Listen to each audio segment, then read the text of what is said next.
Oke ya, nanti ini aspek-aspek yang perlu kita ketahui, khususnya untuk yang di perpajakan ya, berkaitan dengan objek ya pastinya. Ya, nanti kita mengarah kepada pasal 4 ayat 1 sama pasal 10 ayat 3 ya. Oke, ini sudah kita ini kan ya. Nah ini ya, berkaitan dengan siklus eksistensi perusahaan ya. Jadi kalau kita bicara perusahaan yang berkaitan dengan apabila perusahaan itu adalah sebuah PT ya, perusahaan terbatas, pastinya kalau kita bicara PT, modalnya terbagi atas saham. Mengawali berdirinya PT, sangat dimungkinkan PT ini private ya, artinya dimiliki oleh beberapa orang atau beberapa pemegang saham. Karena pemegang saham tidak hanya orang, tapi juga bisa badan. Begitu. Nah kemudian berkaitan dengan perkembangan, mungkin PT ini ingin menambah modal daripada PT tersebut. Ya barangkali berkaitan dengan go internasional misalnya, atau adanya penambahan daripada produksi ya, atau kapasitas produk daripada perusahaan ditambahkan ya, maka kemungkinan PT tersebut bisa saja menambah modal dengan cara menjual sahamnya ke publik ya. Nah, maka nanti di situ dipastikan perusahaan akan mendapatkan tambahan modal untuk itu. Nah, atas tambahan modal ini tentunya ya kita sebut dengan IPO ya, Initial Public Offering, yang nantinya WP ini akan menjadi go public. Gitu. Kemudian juga bisa menjadi go private ya, artinya delisting ya, artinya sahamnya dibeli kembali oleh perusahaan.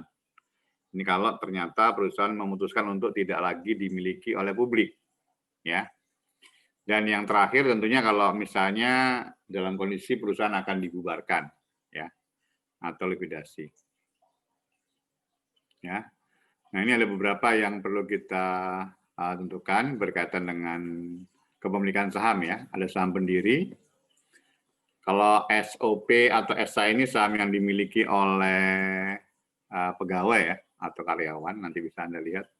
Tadi saya cek di ketentuan yang berkaitan dengan itu. Ya, kemudian waran ini semacam garansi, kemudian jual beli pasar sekuritas sama right issue ya atau penerbitan saham itu. Ya, memang isunya nanti pada saat IPO tentunya harus kalau di Indonesia ya harus melalui pasar saham atau bursa efek Indonesia ya.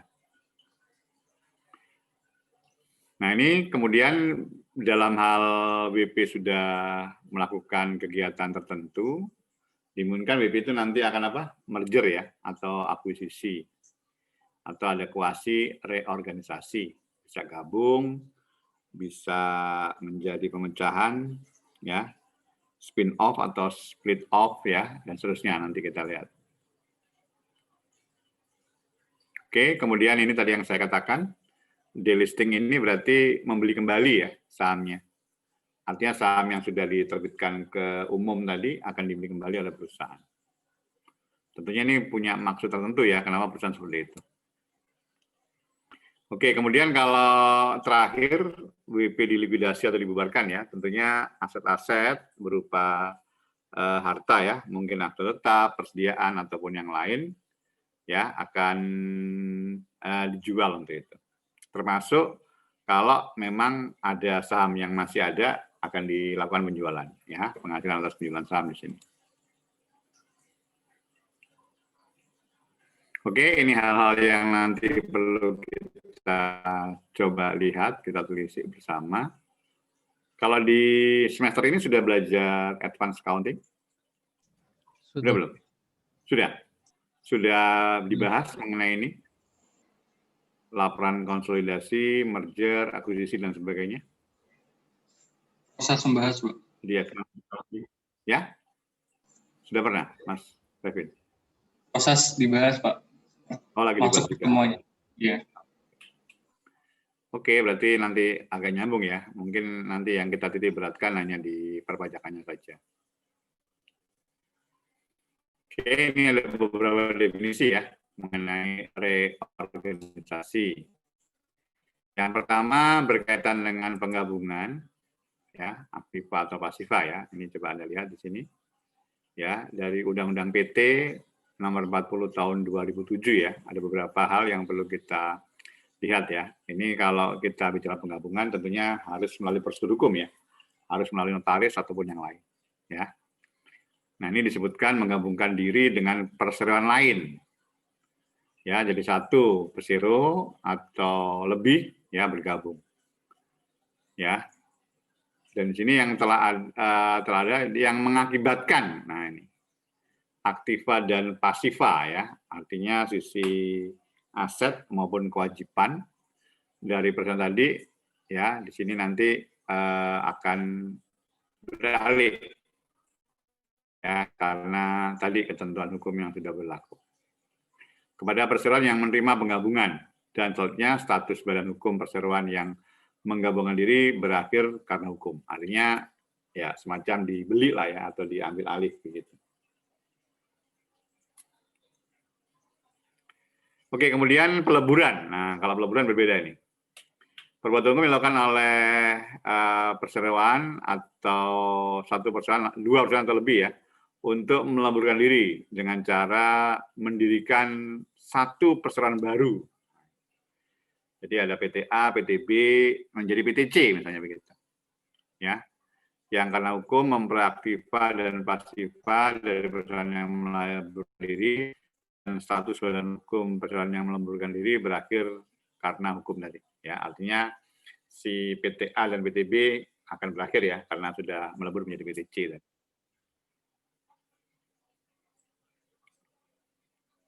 Oke, kemudian juga ada akuisisi saham ya, pengambil alihan ya, di sini disebutkan akuisisi saham adalah perbuatan hukum yang dilakukan oleh badan hukum atau orang perseorangan untuk mengambil alih saham perseroan yang mengakibatkan beralihnya pengendalian atau atas perusahaan tersebut. Artinya di sini mengakuisisi saham mungkin kalau kita melihat daripada kepemilikan ya, mungkin dari sisi sharing ya atau share-nya ya, nanti bisa disebut sebagai saham pengendali kalau misalnya memang share-nya meliputi sekian persen ya, nanti kita juga akan singgung ini. Ada di slide-nya nanti. Kemudian yang berikutnya adalah pemisahan ya. Ya, yang dilakukan oleh perseroan untuk memisahkan usaha yang mengakibatkan seluruh aktiva dan pasiva perseroan beralih karena hukum kepada dua perseroan atau lebih atau sebagian aktiva dan pasiva beralih karena hukum kepada satu perseroan lebih. Artinya di sini bisa kita anggap sebagai pemekaran atau pemisahan di sini ya. Nah, ini ada beberapa yang perlu kita lihat di dalam Undang-Undang Perbankan. Ya. Yang pertama berkaitan dengan merger. Ya, merger adalah penggabungan dari dua bank atau lebih dengan cara tetap mempertahankan berdirinya salah satu bank dan membubarkan bank-bank lainnya dengan atau tanpa melikuidasi. Ya, ini ada beberapa contoh kalau nggak salah itu seperti Bank Niaga ya kalau nggak salah ya, saya lupa contohnya. Ada ya yang seperti itu. Nah, kalau konsolidasi penggabungan dari dua bank atau lebih dengan cara mendirikan bank baru, ini Bank Mandiri ini.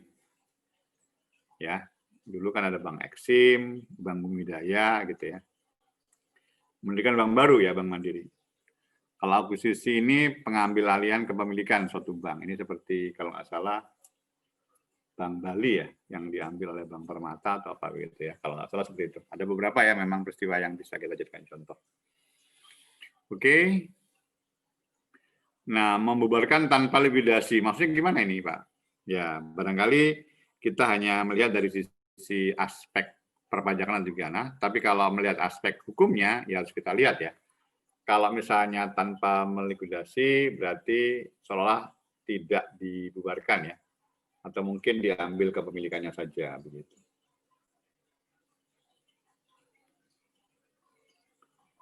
Ya, oke. Nah, ini kombinasi bisnis menurut pajak ya. Yang pertama berkaitan dengan merger ya, atau penggabungan usaha atau peleburan usaha. Nah, ini serasa sama ya, tadi lihat definisi apa yang sudah kita lihat di Undang-Undang PT, Undang-Undang Perbankan, dengan Peraturan Menteri Keuangan, PER ataupun SE-nya ini. Mirip-mirip lah ya.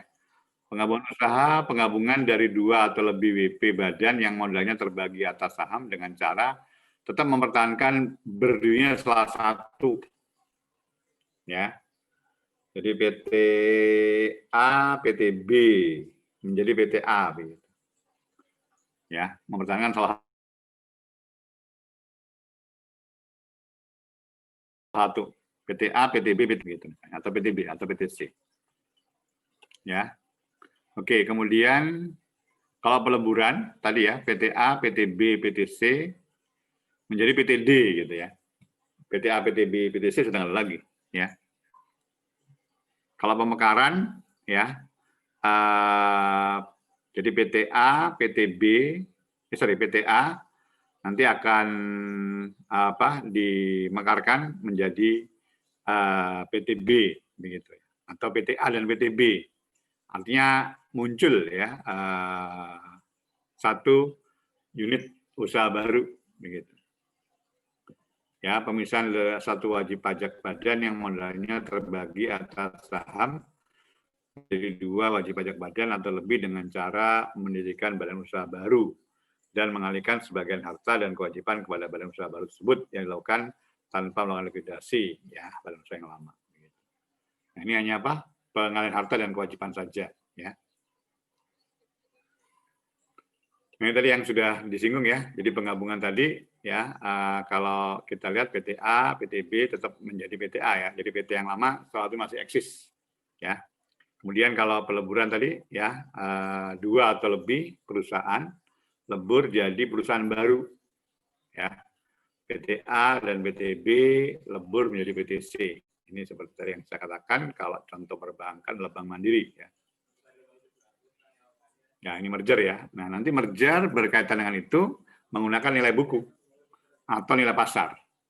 Umumnya nilai pasar yang dipakai. Nilai buku itu diizinkan setelah mendapat izin dari Menteri Keuangan. Tentunya dengan syarat yang sudah diberikan ya oleh Menteri Keuangan seperti apa.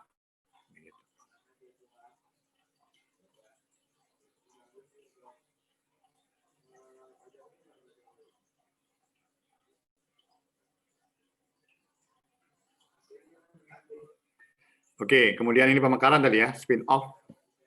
Ya, jadi PT A akan mekar menjadi PT A dan PT B. Ya, sebaliknya ada split off. Ya, PT A akan pecah.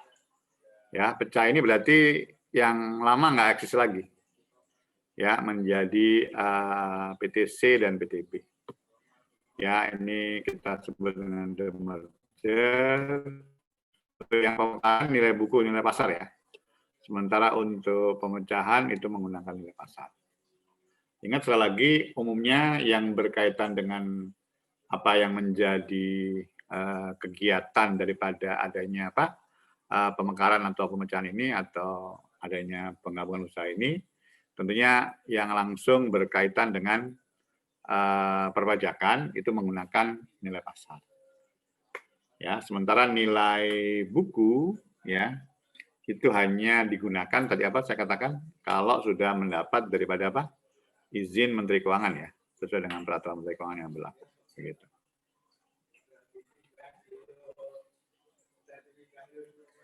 Oke, kemudian pengambil alihan usaha di sini ya. Jadi misalnya PT A punya 3 cabang, kemudian cabang ketiga mengalihkan ke PT B.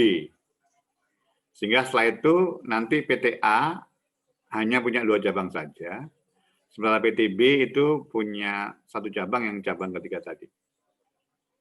Ya. Nah, ini kita sebut dengan akuisisi aset. Sementara kalau akuisisi saham adalah tadinya PT A punya anak perusahaan PT B, PT C, PT D. Kemudian PT D diakuisisi ya oleh PTE, di mana PTE kepemilikan 50%, nah, maka nanti PTA akan memiliki saham daripada PT B, PT C, dan PT E nanti, begitu. Ya. Nah, ini juga sama nanti akan menggunakan apa? Nilai pasar ya, menggunakan nilai pasar. Oke, ini ada berita berkaitan dengan Indofood ya. Pada saat dia spin off atas perusahaan mie ya, karena Indofood begitu besar ya, beberapa perusahaan di spin off tadi ya, seperti yang saya katakan tadi spin off ya. Ya, jadi nanti dia bikin unit baru yang nantinya disebut mungkin mie-nya bisa aja mie yang berbeda ya, mungkin apa? Bihun ya atau yang lain gitu ya. Ini penggemar mie mungkin tahu ya, mie apa saja yang ada. Juga ini kalau merger plan dari perusahaan ini apa namanya kimia ini, chemistry ya, Chandra Asri sama PT Tripolitala Indonesia, TBK.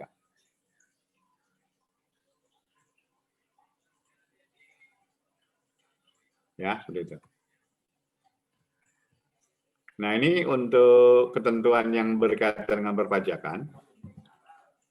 Ya, ada yang berkaitan dengan objek, ya, keuntungan karena penjualan atau karena pengenalta, ya, disebutkan di pasal 4 ayat 1 huruf D, ya, angka 3 ya, termasuk di sini keuntungan karena likuidasi, keuntungan karena penggabungan, ya, keuntungan karena peleburan, pemekaran, pemecahan, dan pengambil alihan usaha. Ya, seperti itu.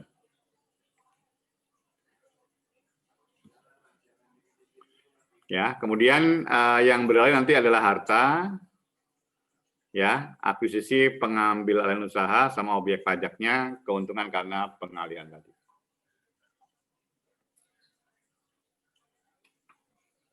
Oke ya, begitu. Sebentar ya, saya ini dulu, absen dulu, nanti takut lupa.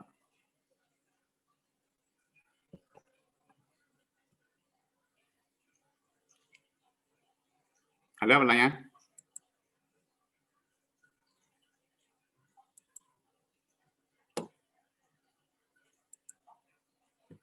Izin bertanya, Pak. Ya, silakan. Siapa ini? Wulan, Pak. Sebentar. Saya boleh tampakkan wajah cerianya? Sudah, Pak. Sudah, on oke. kamera, Pak. Ya, siap. Sudah kelihatan juga. Silakan, Mbak Wulan. Ini bertanya, itu yang di slide nomor 13.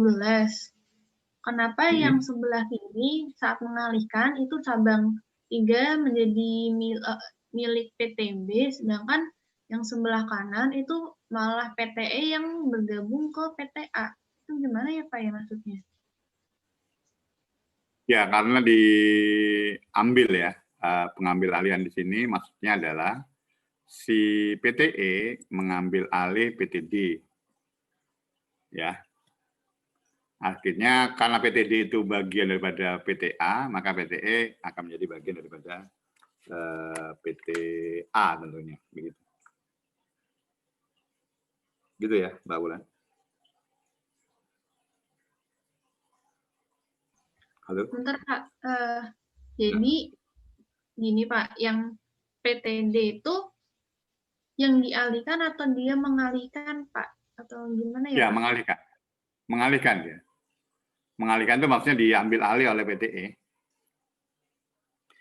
Mengalihkan sahamnya atau PTE mengambil alih saham daripada PTD ya, sehingga PTE nanti menjadi bagian daripada PTA begitu.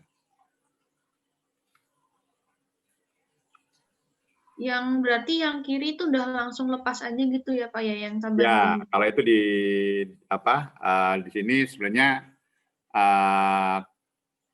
bisa kita jadikan sebagai bukan hanya saham ya, tapi berkaitan dengan akuisisi atas apa yang menjadi kepunyaan cabang 3 begitu.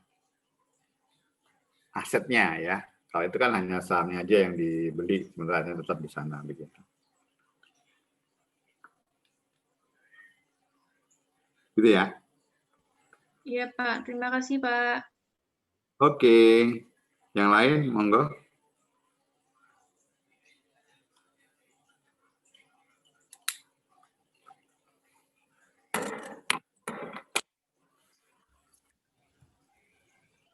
Pak, bertanya, Pak. Ya, boleh. Siapa nih? Miss Tantri. Oke, silakan. Kan tadi yang di objek pajaknya reorganisasi itu keuntungan karena penjualan atau pengalihan harta ya, Pak. Nah, ini itu Ya.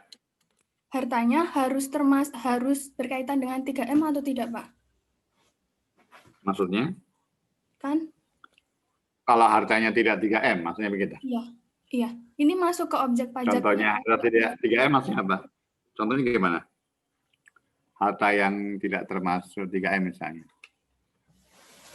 Misal harta perusahaan tapi Tidak dipakai untuk usaha gitu.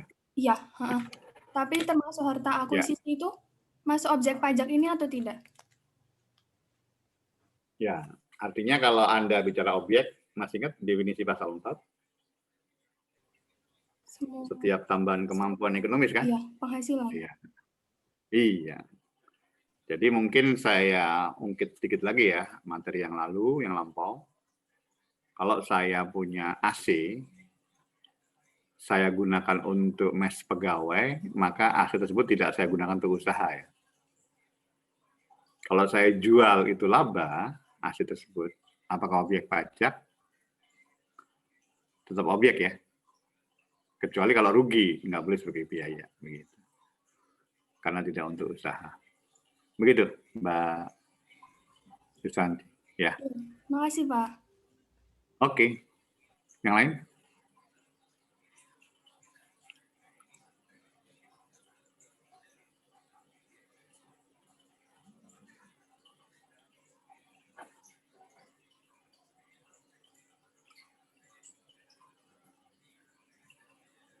Sudah ada? Oke ya, lanjut ya. Ini masih banyak saya soalnya. Tadi sampai sini. Oke, ini yang kita lanjut ya untuk yang berkaitan dengan pajak. Ya, tipe reorganisasi dan basis penilaian ya, pasal 3. Jadi nilai perolehan atas pengalihan harta yang dialihkan dalam rangka likuidasi, penggabungan, peleburan, pemekaran, pemecahan atau pengambil alih usaha adalah jumlah yang seharusnya atau diterima berdasarkan harga pasar. Tadi sudah saya singgung di sini, ya pakai harga pasar. Artinya pada saat ada pengambil alih usaha, likuidasi dan seterusnya tadi, maka pihak-pihak yang berkaitan dengan mereka yang mengalihkan hartanya misalnya, maka dia akan menghitung berapa jumlah pengalihan atas tersebut didasarkan atas harga pasar. Nah, dipastikan kalau pakai harga pasar pasti muncul apa? Muncul selisih ya pasti ya. Iya dong. Anda terbayang nggak misalnya kalau punya mobil gitu ya, atau motor lah ya mungkin kalau barangkali yang sering transportasi keseharian dengan menggunakan motor gitu ya. Nah, nanti pada saat Anda menggunakan motor, nah tentunya ada penyusutan atas motor tersebut. Dan saya yakin setelah sekian tahun, motor itu secara nilai buku pasti akan berkurang ya, karena ada penyusutan untuk itu. Tapi harga pasarnya mungkin tidak sama dengan nilai buku. Dan saya yakin kalau pemakaian normal, harga pasar pasti lebih tinggi. Gitu. Iyalah, kecuali kalau motor Anda pakai untuk nyemplung di laut gitu misalnya ya, pasti cepat rusak kan motor itu kan. Mungkin nggak sampai setahun juga nilainya pasti akan turun begitu ya. Tapi kalau Anda menggunakan motor normal, saya rasa nilai bukunya pasti akan lebih kecil dibanding nilai pasar. Nah, makanya pasti akan muncul keuntungan di sini, ya dipastikan. Nah, tapi bisa juga perusahaan menggunakan apa? Nilai buku. Nah, nilai buku ini nanti akan bisa memunculkan tidak adanya keuntungan. Nah, makanya harus apa? Ditetapkan oleh Menteri Keuangan.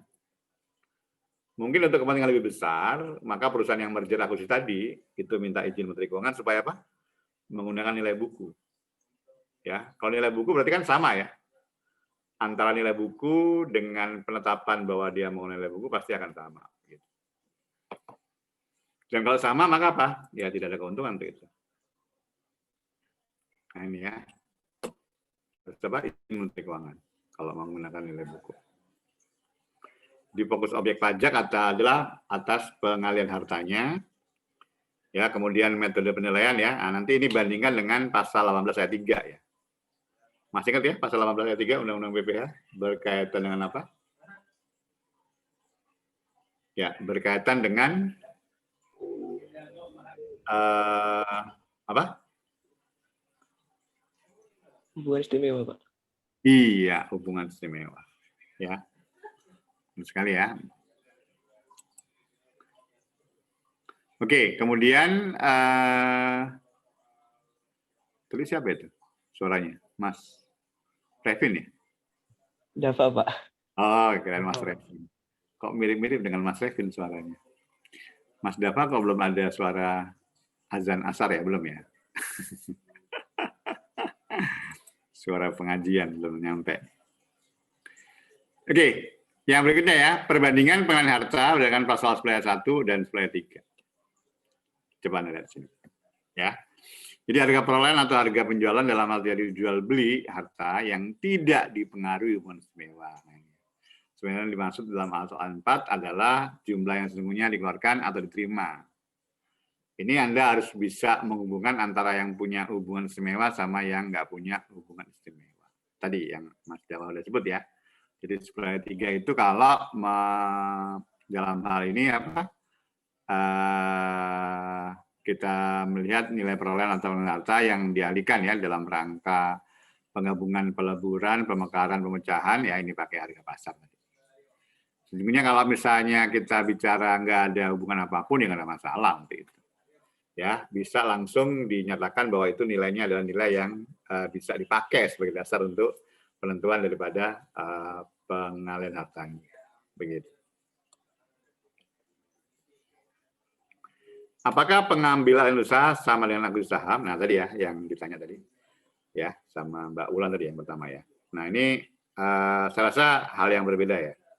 Kalau akuisisi saham itu kan barangkali yang kita melihat adalah berkaitan dengan apa? Sahamnya dibeli semua. Misalnya kalau kita bicara Indosat begitu ya, di apa akuisisi sahamnya oleh PT apa gitu ya. Ya, yang kalau nggak salah yang dari mana? Singapura ya, Singtel ya atau apa ya? Saya lupa.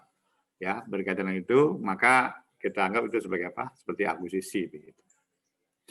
Ya, jadi saya rasa bisa konteksnya bisa berbeda dengan apa? Pengambilan usaha begitu. Oke, ini kalau kita lihat identifikasi aspek pajak reorganisasi. Tadi ya, ada merger, pemecahan, kemudian ada pengambil alihan usaha, ya. Nah, tentunya kalau kita bicara objek, karena ini kita bicara pasal 4, pasti yang kita bicarakan apa?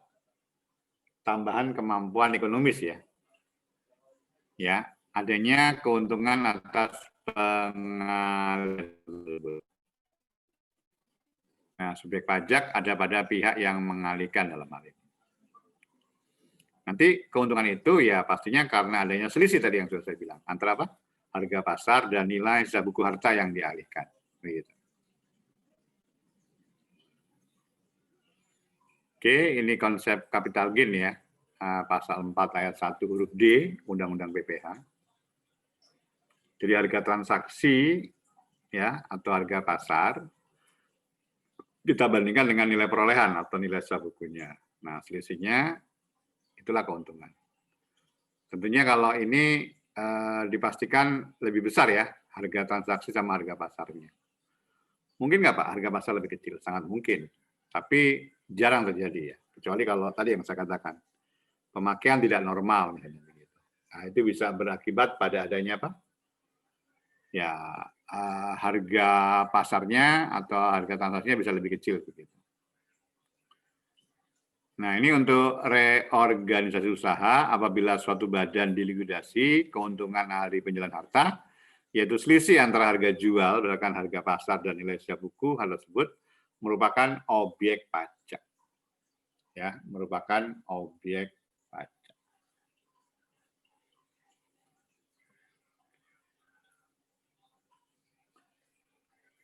Demikian juga selisih lebih antara harga pasar dan nilai sisa buku dalam hal terjadi penggabungan, peleburan, pemekaran.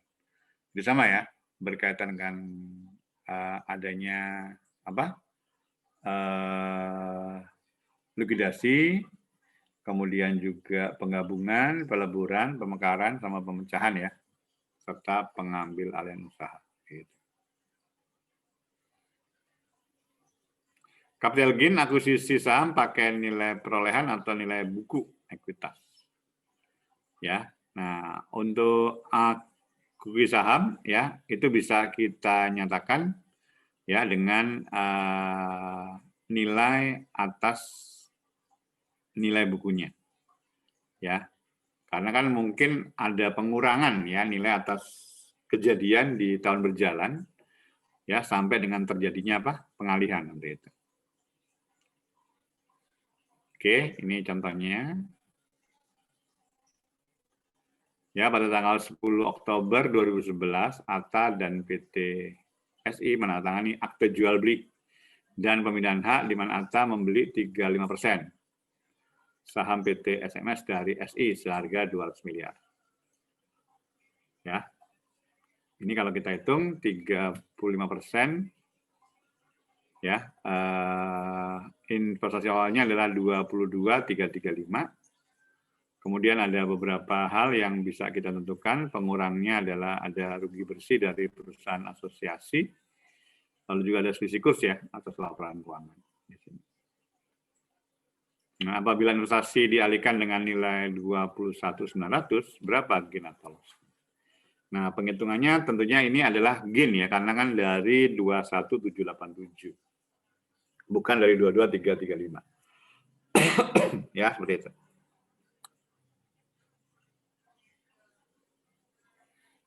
Oke, kemudian, nah ini mungkin barangkali pernah disinggung ya waktu belajar PPN. Pak, bagaimana dengan aspek PPN? Tadi kan yang kita lihat aspek PPH-nya ya, mengenai merger akuisisi tadi. Aspek PPH-nya gimana Pak? Karena kan yang dialihkan, yang diserahkan itu bisa saja apa? Mesin, kendaraan, bangunan. Dan itu semuanya adalah apa? Barang kena pajak. Pertanyaannya adalah apakah nanti itu akan dikenakan PPN? Nah, begitu. Oke, kita lihat pasal 1A ayat 2 Undang-Undang PPN. Ya. Ternyata ya mungkin waktu belajar karakteristik barangkali ya. Waktu belajar penyerahan BKP ya. Itu tidak termasuk penyerahan BKP. Loh, kan yang diserahkan BKP, Pak. Iya, karena memang ini dalam rangka harapan daripada mereka yang merger akuisisi itu untuk mendapatkan kegiatan yang lebih besar, dan ini termasuk yang apa? Difasilitasi oleh pemerintah atau DJP supaya nggak kena PPN, asalkan mereka yang menyerahkan atau yang menerima masing-masing adalah PKP.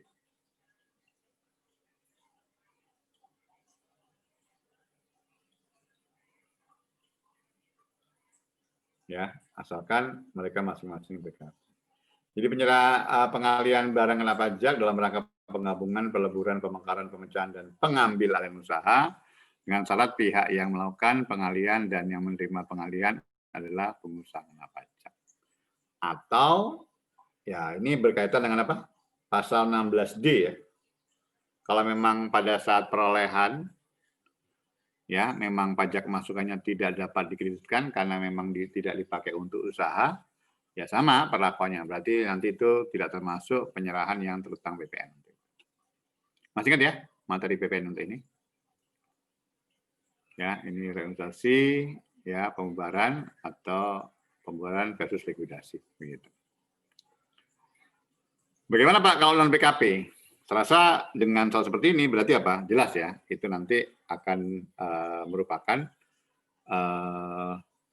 objek PPN. Ya, kalau salah satu bukan PKP. Ya.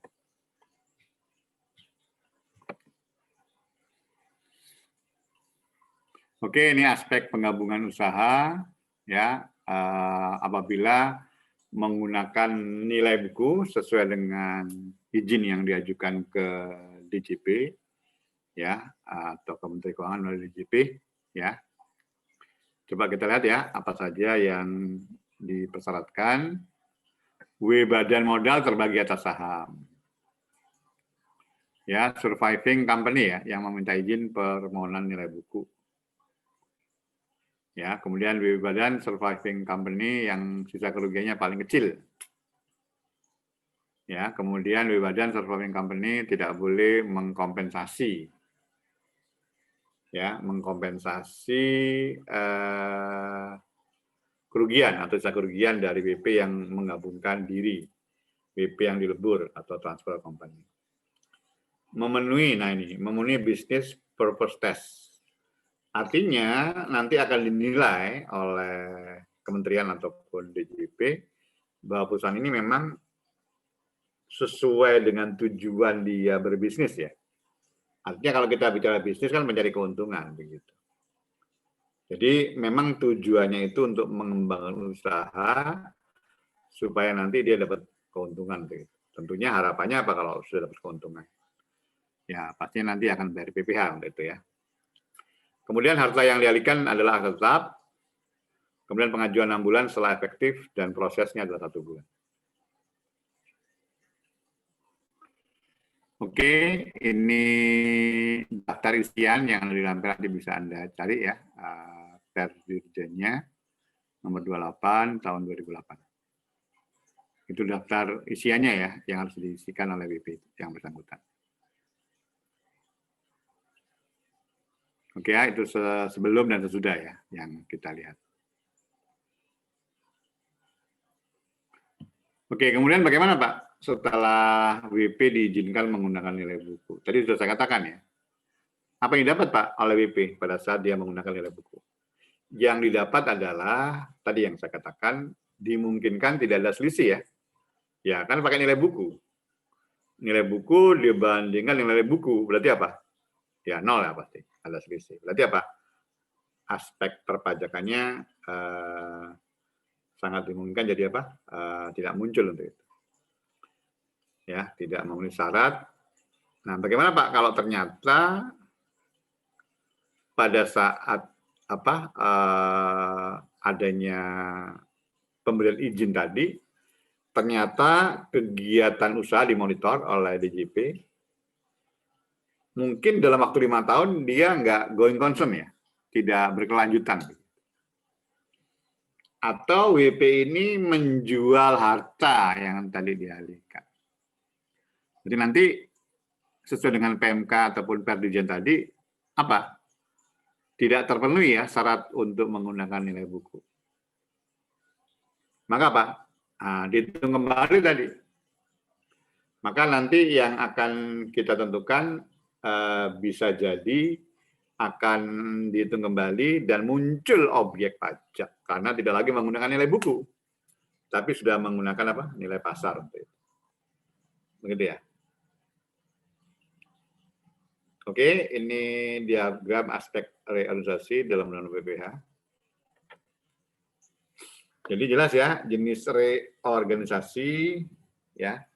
Pasal 4 ayat 1 huruf D, pasal 10 ayat 3 ada likuidasi, penggabungan dan seterusnya tadi. Ya, objek pajaknya adalah jelas ya tadi yang saya katakan, kita bicara pasal 4 keuntungan ya karena penjualan atau pengalihan harta. adanya tambahan kemampuan ekonomis untuk itu. Ya. Nah, kemudian nilai pengalihannya ini, nah, harga pasar. Ya, atau boleh Pak pakai nilai buku, boleh. Izin Menteri Keuangan atau mendapat izin dari Menteri Keuangan. Ya, nah nanti apa saja yang pakai harga pasar dan nilai buku, ini dia. Jadi penggabungan, peleburan, pemekaran itu boleh pilihannya pakai nilai buku. Kalau memang WP mengajukan itu. Sementara untuk pemutihan usaha, pengambilan usaha itu pakai nilai pasar. Untuk likuidasi juga sama ya, menggunakan harga pasar ya, karena likuidasi ini kan seolah seperti bubar lalu diserahkan semua hartanya begitu.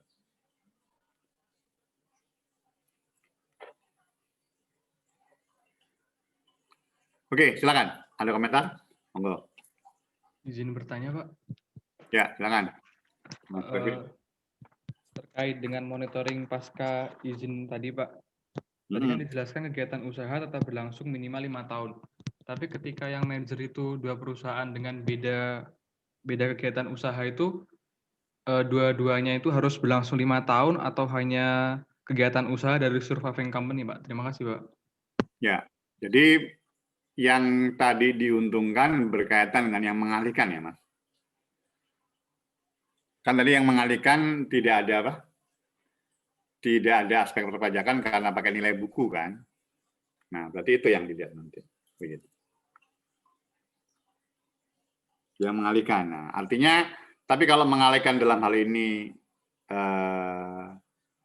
mengalihkan secara keseluruhan, maka yang dilihat ya pasti dua-duanya tetap. Artinya konsep bahwa WP ini harus punya kegiatan selama 5 tahun, karena sudah diberi fasilitas seperti itu, ya harus berjalan begitu. Kalau enggak nanti akan dihitung kembali. Itu ya Mas Revin ya. Terima kasih, Pak. Oke. Ada lagi?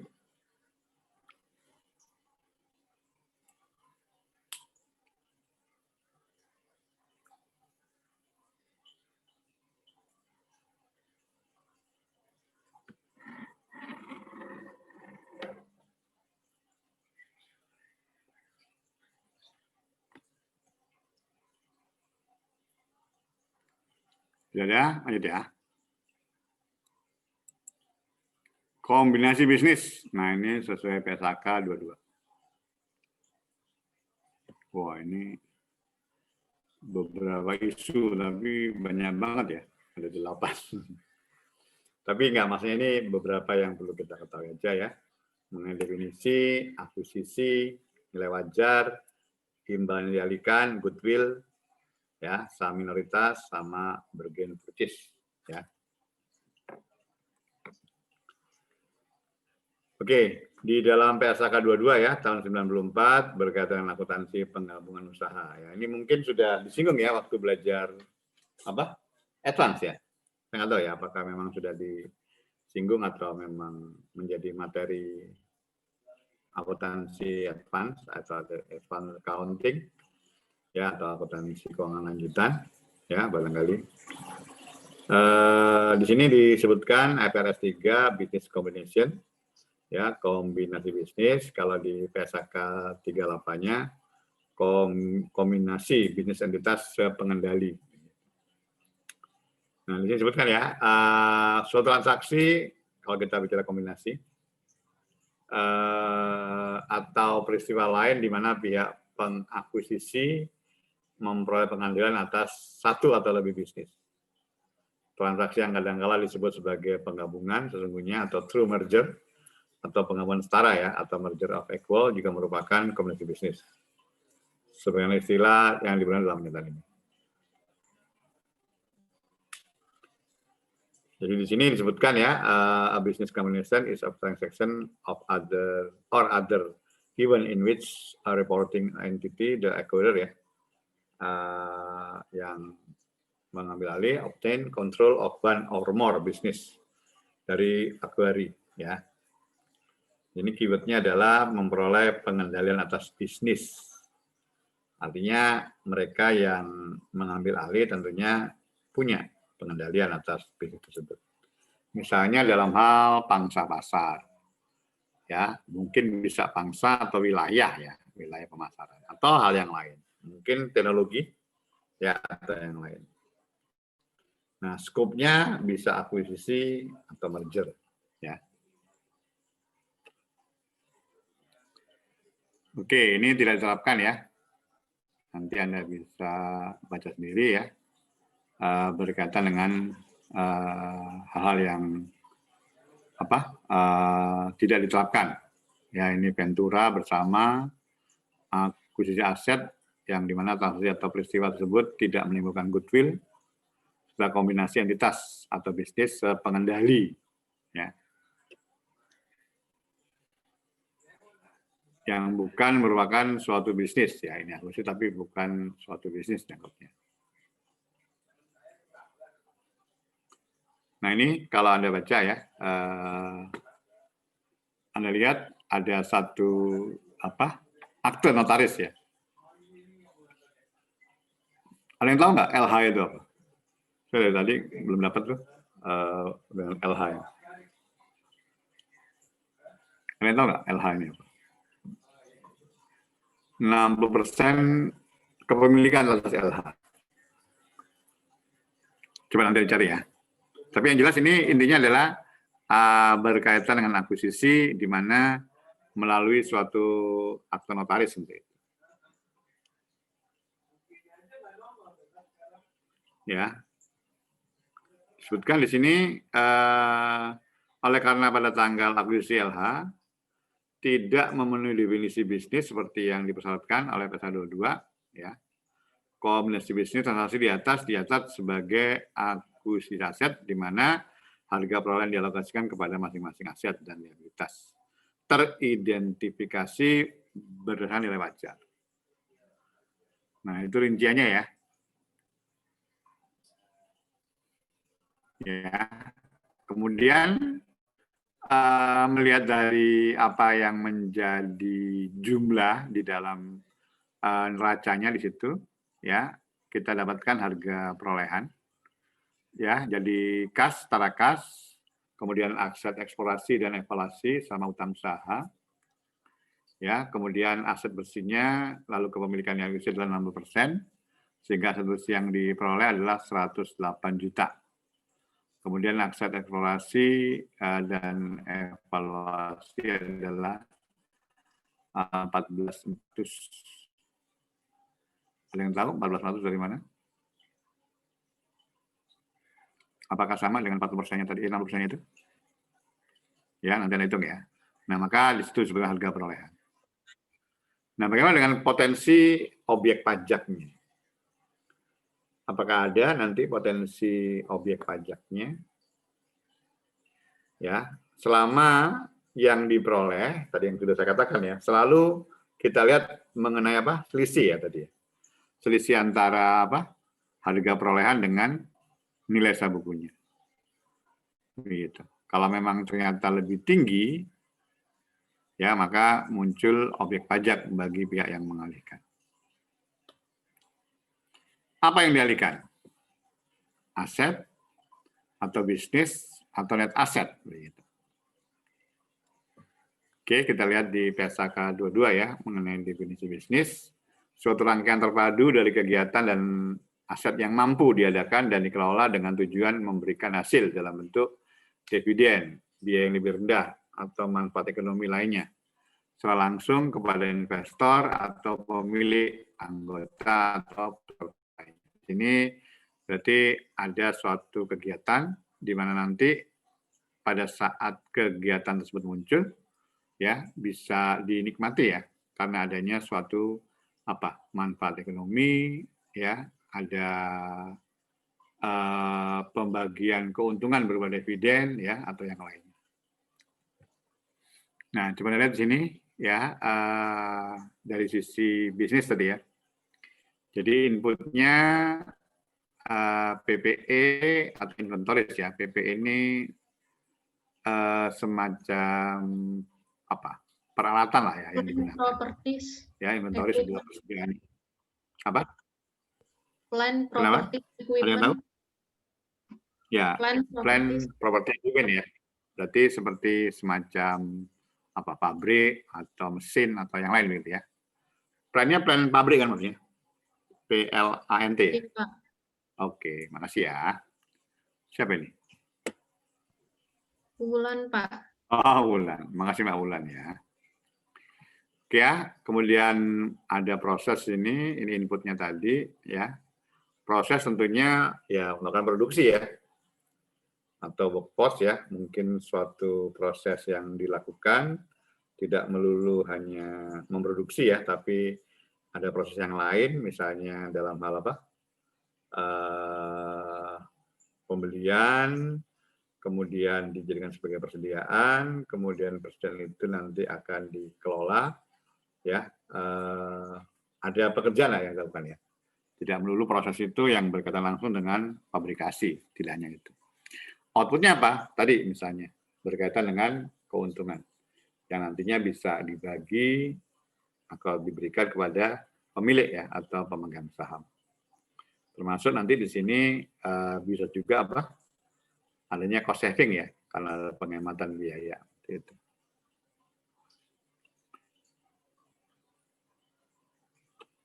Oke, definisi bisnis, input plus proses non output, ya jelas ya. Kalau kita bicara kegiatan bisnis, tentunya ada suatu bahan yang dipunya, lalu ada prosesnya di sana. Kayak tadi yang gambar tadi kan, mungkin yang kita bicarakan bahan seperti tadi inventories ataupun plan properties equipment tadi ya.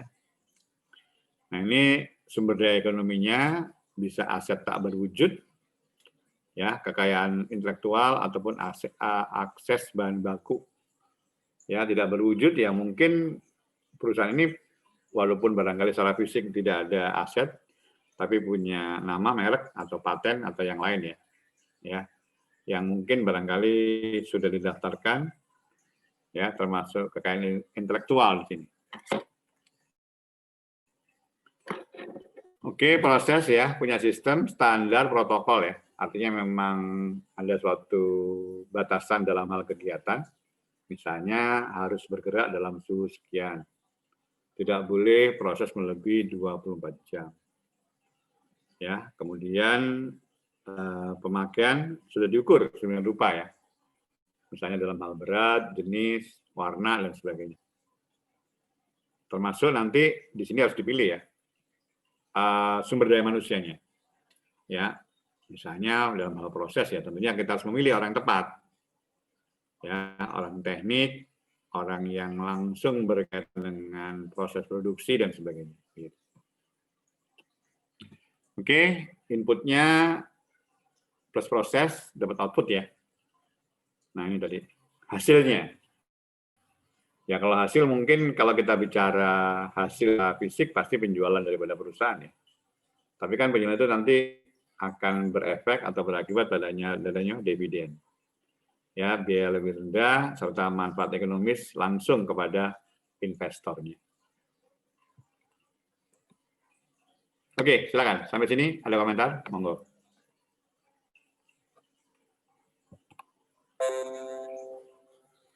Silakan.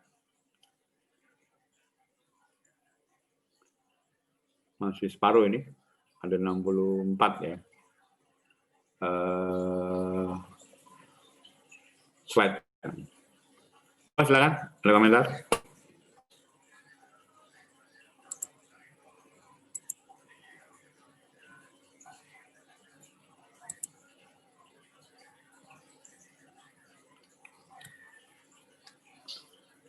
Tidak ada? Untuk tugas yang di itu ada kesulitan nggak, Mas Revin? Untuk yang tahun 2020 itu kalau yang laporan tahunannya belum ada, apa boleh pakai yang triwulan ketiga, Pak? Boleh. Terima kasih, Pak. Karena kan kemungkinan juga untuk bulan-bulan seperti ini ya barangkali belum bikin ya, atau belum ada.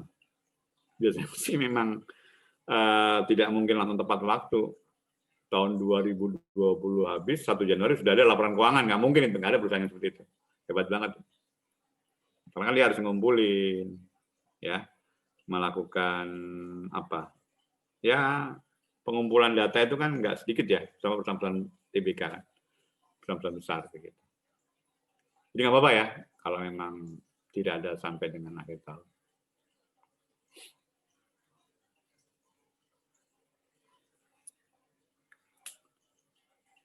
Oke, Pak, izin yang bertanya lain. ya, Pak. Ya, silakan. Untuk yang masalah tugas itu, Hah? kalau nggak pakai tahun 2020 nggak apa, Pak? Kayak Apa sih? misal nggak pakai tahun 2020, jadi pakai tahun 2018-19 gitu, Pak. Alasannya kenapa nggak pakai tahun 2020? Jadi kemarin saya tuh udah ngerjain dengan kayak persyaratan seperti makalah yang sebelumnya, Pak. Jadi saya pakai yang tahun 17, 18, 19 atau emang harus diganti tahun 2020 ya, Pak? Iya, kan udah dikasih tahu kemarin. Untuk penugasannya sesuai Iya, dengan Pak. revisinya kan. Nah, cuma tadi kemungkinan keterbatasan kita dapatkan laporan keuangan itu. Tapi kalau TBK kan mungkin bisa saja ya punya laporan triwulan atau apa laporan semester gitu. Itu aja deh. Baik, Pak. Terima Gitu ya, kasih, Pak. Mbak Ulan.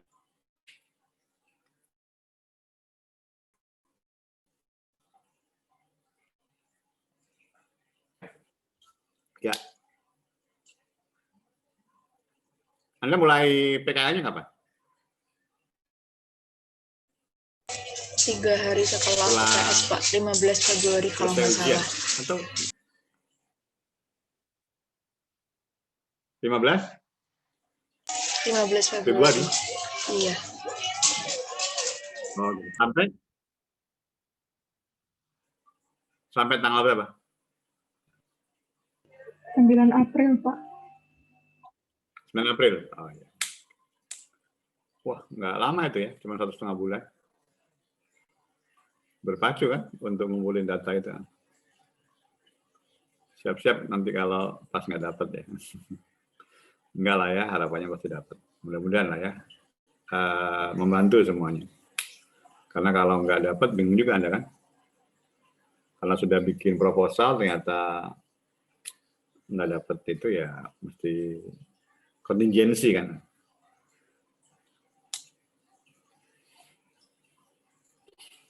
Oke, nggak ada lagi pertanyaan? Saya teruskan kalau nggak ada.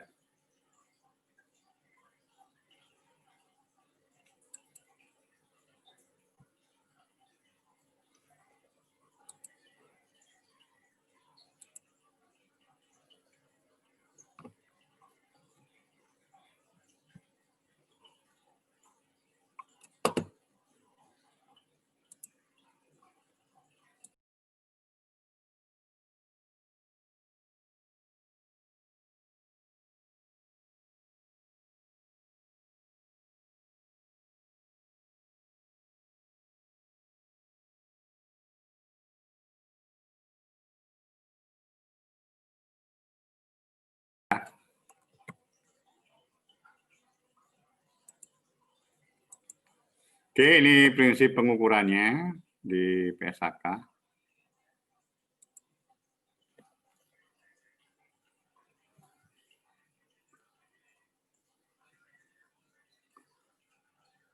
Pihak pengakuisisi mengukur aset teridentifikasi yang diperoleh dan liabilitas yang diambil alih dengan nilai wajar pada tanggal akuisisi. Kemudian nilai wajar adalah jumlah suatu aset dapat dipertukarkan atau suatu liabilitas diselesaikan antara pihak-pihak yang mengerti dan berkeinginan dalam suatu transaksi yang wajar. Nah ini ya, kita bicara transaksi yang wajar itu adalah transaksi yang memang di sana dimungkinkan kalau ada hubungan istimewa apa enggak, begitu. Ya ini arm's length transaction ini ya, artinya ada nggak hubungan kepemilikan, hubungan kegiatan usaha, bisnis, ataupun yang lain.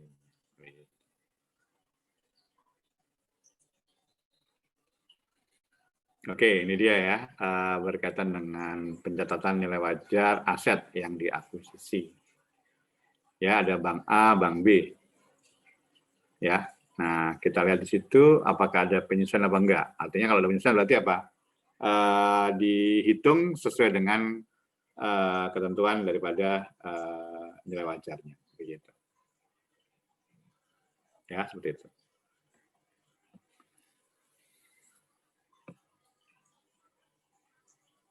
Nah, dalam kombinasi bisnis dengan metode akuisisi, pencatatan dengan nilai wajar aset yang diakuisisi. Nilai wajar aset ya. Ya, yang harus kita lihat. Jadi Pak, nanti kita memerlukan appraisal, Pak. Bisa jadi. Nah, nilai wajar itu tidak harus ditentukan oleh pihak entitas sendiri ya. Harus pihak independen. Tentunya ini pihak yang memang di sana harus disebutkan ya, bahwa mereka punya keahlian ya, ataupun kompetensi untuk itu. Ya. Oke ya, ini penyesuaian ini menggunakan apa? Fair value ya, FV.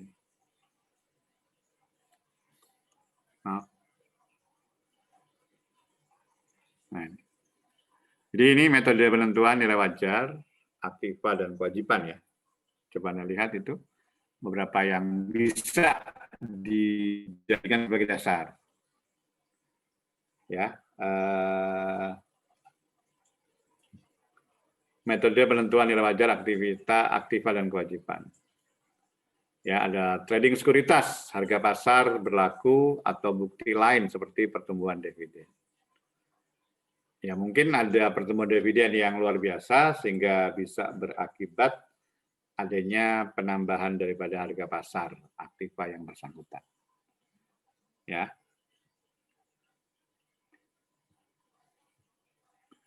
Oke, coba Anda baca dulu ya.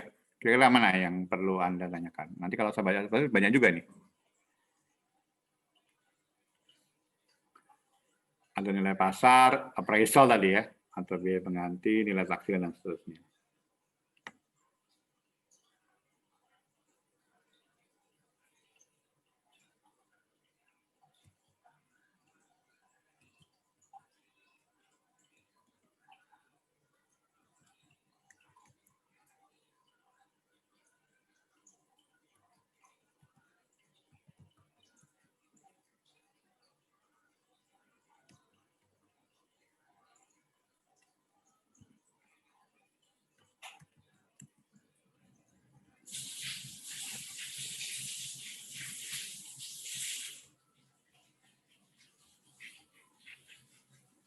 Oke, apa yang kira-kira perlu Anda tanyakan?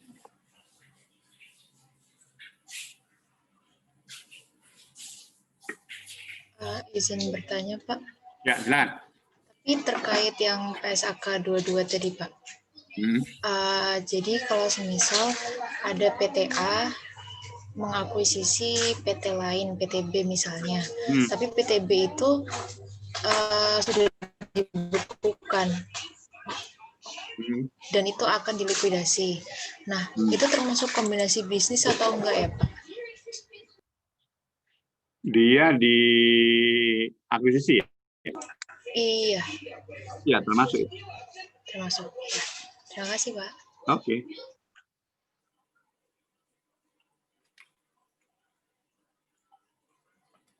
Yang lain silakan.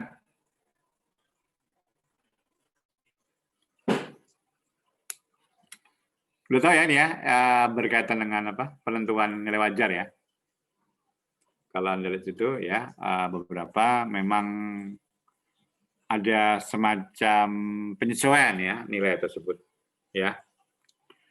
Misalnya disebut berdasarkan biaya pengganti. Apa itu Pak biaya pengganti? Ini kalau Anda tanya teman-teman D3 penilai pasti tahu itu. Ya, jadi bisa kita tentukan nilai pengganti itu berdasarkan biaya pengganti sesuai dengan bahan baku yang diperoleh. Ya, nilai taksiran juga sama ini. Ya, atau pabrik dan peralatan nih, biaya pengganti dikurangi dengan penyusutan. Nah, mungkin kalau untuk apa? Untuk apa? Pabrik ini atau bangunan ini, kalau kita bicara biaya pengganti, itu bisa aja kita bayangkan Sekarang Anda bayangkan rumah yang Anda diami sekarang. Pernah tahu nilainya berapa? Oh, nggak tahu Pak saya. Nah, itu bisa aja pakai nilai pengganti, yaitu apa? Atau pakai metode cost ya. Anda bongkar rumah Anda, lalu Anda bangun dengan biaya yang harus dikeluarkan sekarang. Lupa rumah saya sudah 15 tahun yang lalu, Pak. Ya, Anda keluarkan dengan biaya sekarang, kemudian Anda kurangi dengan penyusutan selama 15 tahun. Itulah nilai rumah Anda. Tapi ada juga misalnya menggunakan nilai pasar, misalnya tanah. Ya. Pak, tanah saya ini masih kosong. Nilainya berapa, Pak? Nah, pakai perbandingan nilai pasar. Apa yang Anda lakukan? Lihat tanah di sekitar Anda yang sama jenisnya, ya. Nanti itu akan kita tentukan berapa nilai pasarnya kalau di sana ada transaksi jual beli misalnya. Oke ya, itu beberapa pendekatan. Atau bisa juga satu lagi ya, pendekatan penghasilan. Tapi ini berbeda ya, bukan ini. Kalau penghasilan itu misalnya menilai sebuah pom bensin gitu. Ya, itu bisa melihat dari penghasilan yang jadi nilai daripada pom bensin tadi adalah hasil yang didapatkan dari usaha pom bensin tersebut begitu. Oke ya, seperti itu. Lanjut ya. Oke, ini akuisisi saham ya. Ini masalah kepemilikan ya. Kalau mengakuisisi ini agak berbeda ya dengan yang punya kita yang hubungan istimewa ya. Karena yang hubungan istimewa itu 25% ya. Ini ada kita bagi 3. Kurang dari 20. Ini berarti tidak ada pengaruh ya. Instrumen keuangan ini pakai nilai wajar atau pakai metode cost. Sementara kalau yang 20 sampai dengan 50% atau kurang 50% ya, itu pakai metode ekuitas. Sementara kalau lebih dari 50% atau pengendalian ini pakai apa? Konsolidasi. Begitu.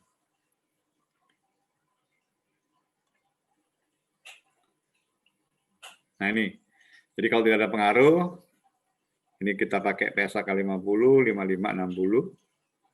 Kalau ada pengaruh signifikan, memakai PSAK 15, yaitu investasi asosiasi. Serta kalau lebih dari 50%, itu pakai mengendalikan, atau PSAK 22 atau 38.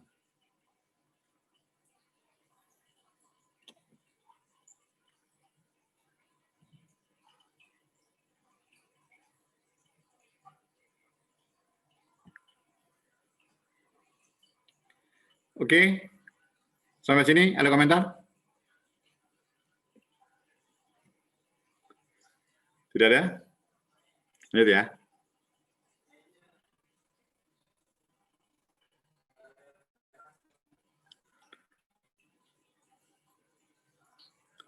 Oh ya, minggu ini banyak dosen yang ini ya berhalangan seperti saya, Senin sampai Jumat.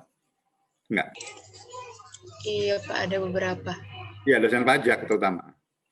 Sama dengan kasusnya, karena pada ngumpul di kantor saya, ikut PJJ kebijakan terkini perpajakan. Tadi baru selesai, sebelum sholat Jumat tadi.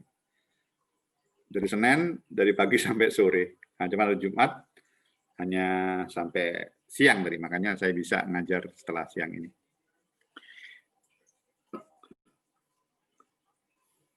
Oke ya. Yang berikutnya adalah notes akun akuisisi saham ini. Coba Anda lihat. Ya, ini kalau kita lihat di sini adalah berkaitan dengan apa? Aset tidak lancar. Cuman tadi saya sudah baca keseluruhan dari slide ini ya, nggak ada apa. Sayangnya nggak ada apa. Contoh hitungan soalnya ya mengenai. Tapi nanti saya carikan ya buat Anda supaya buat latihan. Mungkin juga kalau beruntung ya bisa aja keluar ujian kan begitu.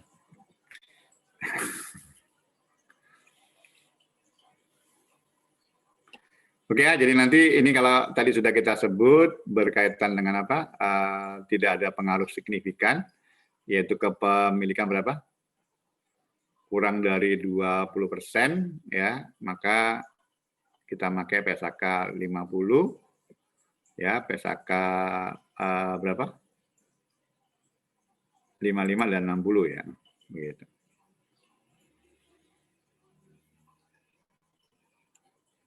Nah, ini kalau sudah ada pengaruh signifikan ya. Ini menggunakan PSAK 15. Coba Anda lihat perbedaannya di sini berkaitan dengan investasi sahamnya. Ya, cuman kalau di sini kan disebutkan ya, hanya nilai saja yang ditentukan. Cuman prosentasenya nggak disebut nih berapa banyak dari keseluruhan ya. Nah, ini kalau punya konsolidasi tadi ya, PSAK 22 tadi. Ya, lebih dari berapa? 50% kepemilikannya begitu.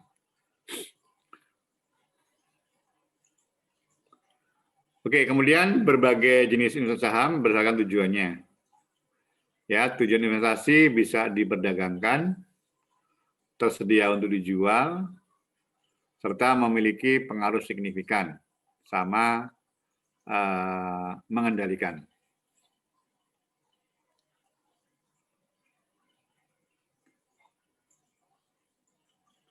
Ya, kalau di mana? Diperdagangkan, itu nanti masuk income statement ya. Sementara kalau tersedia untuk dijual itu masuk OCI ya, other comprehensive income. Ya, nah nanti di sini akan kita adjustment ya sesuai dengan market value-nya atau harga pasarnya. Ya, sementara kalau memiliki pengaruh signifikan sama mengendalikan, ya, market value adjustment not utilized. Ya. Lalu pencatatan laba rugi dalam income statement atau di OCI apa bedanya?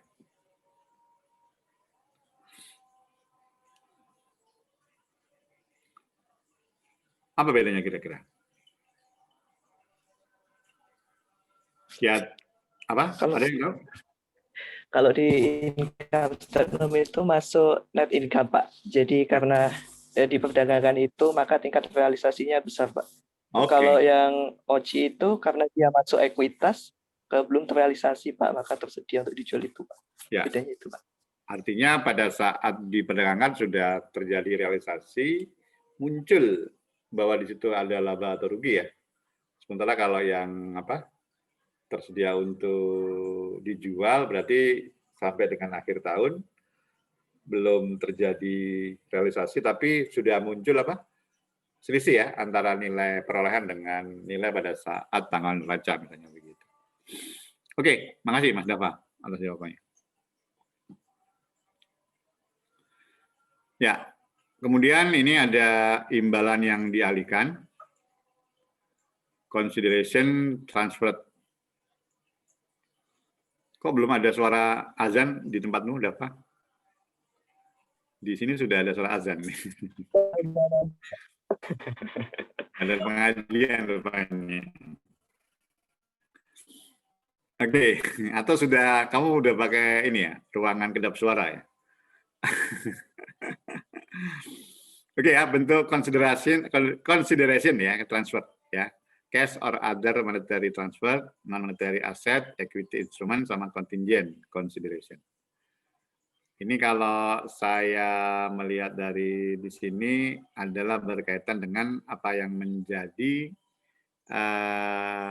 hal-hal yang nantinya bisa kita tentukan di akhir tahun ya, berkaitan dengan nilai pasarnya atau fair value-nya ya untuk 4 jenis daripada transaksi ini ya. Oke, kemudian di PSAK 22 mengatur mengenai goodwill ya. Goodwill diukur sebagai kelebihan nilai wajar imbalan yang secara efektif dialihkan kepentingan kelompok usaha ya pada entitas A atas nilai itu aset dan liabilitas teridentifikasi entitas A yang diakui sebagai berikut. Ya, imbalan secara yang apa? Imbalan yang secara efektif ya. 1.600 dialihkan nilai neto aset dan liabilitas. Nah, ini ada, kita lihat ada aset lancar 500, aset tidak lancar 1.500. Lalu ada liabilitas ya. Lalu kalau kita selisihkan itu hanya 1.300. Artinya dia punya aset 1.300, punya aset plus liabilitas ya. Kalau kita selisihkan nilainya 1.300, sementara imbalan yang diterima adalah 1.600. Nah, maka kita sebut selisihnya itu adalah apa? Goodwill ya. Goodwill itu kayak semacam nilai tambah, nilai lebih gitu ya. Yang diterima oleh perusahaan karena adanya pengalihan tadi ya, yang ternyata melebihi daripada nilai daripada aset maupun liabilitas atau kewajiban daripada perusahaan. Nah, ini ada di mana? Laporan keuangan konsolidasi. Goodwill is an asset representing the future economic benefits arising from the other assets acquired in a business combination that are not individually identified ya, and separately recognized. Artinya memang diakui secara terpisah. Apakah goodwill termasuk intangible asset? Saya rasa bisa ya. Ya, termasuk di sana.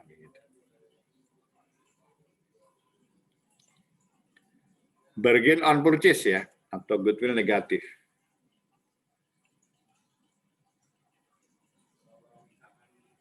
Ya, jumlah aset neto teridentifikasi yang diperoleh 200. Ya, kemudian di sini ada pengurangan sebanyak 192. Keuntungan dari pembelian dengan diskon sebesar 8 di sini. Nah, kita lihat di sini. Nah, apakah ini termasuk objek pajak? Ya, kalau ketentuan di pasal 4 ya, pokoknya semua yang berkaitan dengan adanya tambahan kemampuan ekonomis, itu bisa ya dimasukkan sebagai objek pajak. Kecuali kalau memang untuk hal tertentu memang diatur khusus ya. Seperti misalnya apa? Kemarin sudah kita bahas mengenai apa?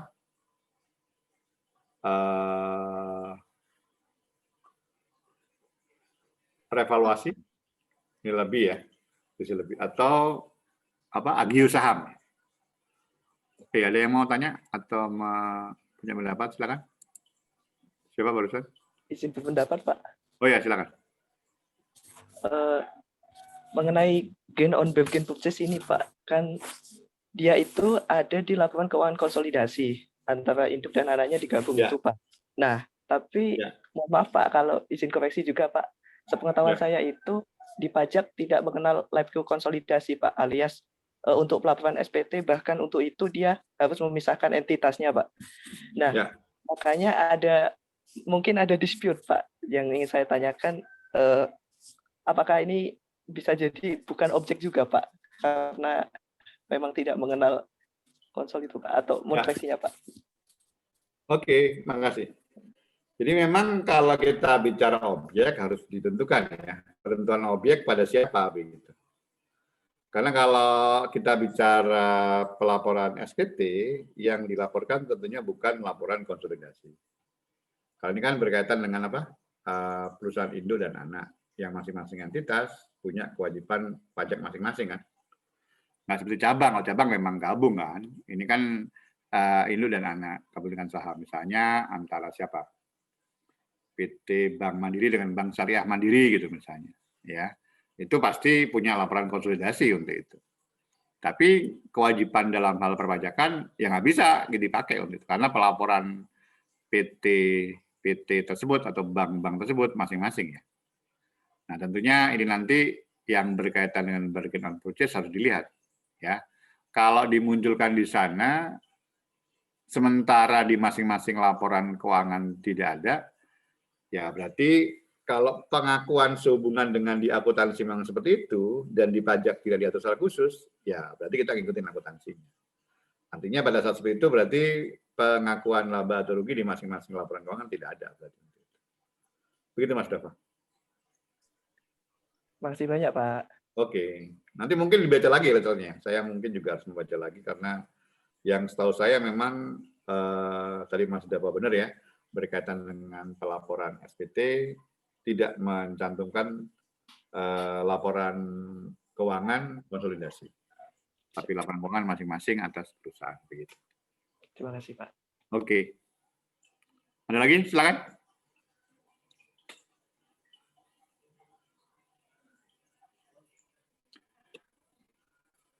Oke, capital gain atas transaksi pengalihan saham.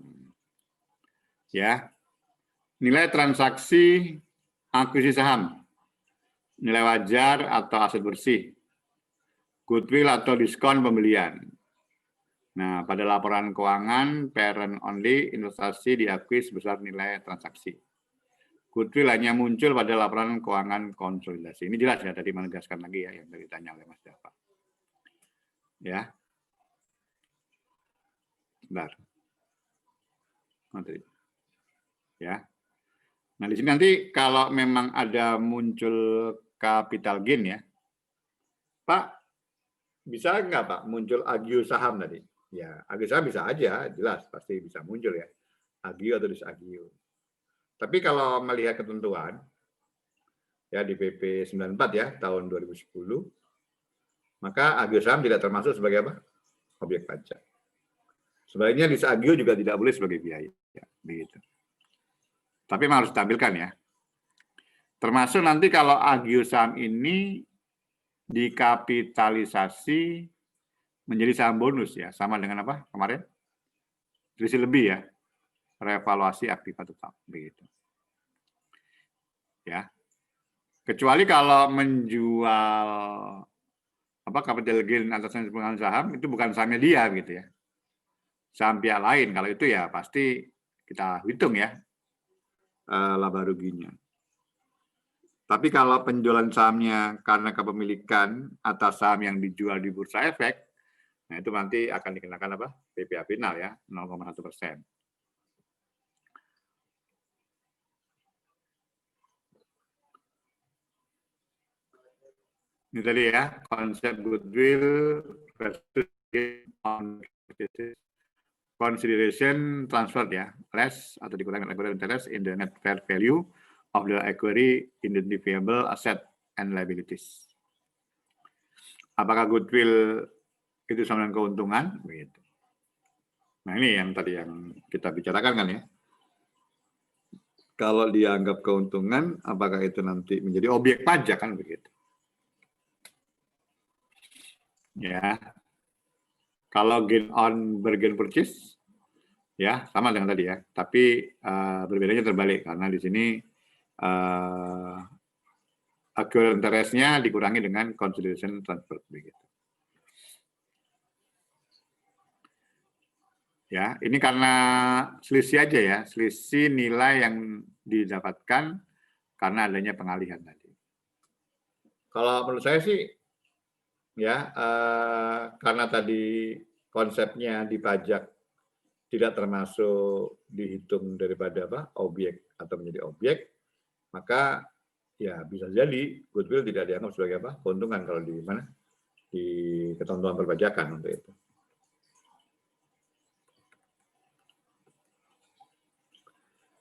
Nah ini ya, jadi bukan keuntungan bagi pemegang saham perusahaan target karena pengurangnya adalah nilai wajar net asset. Begitu.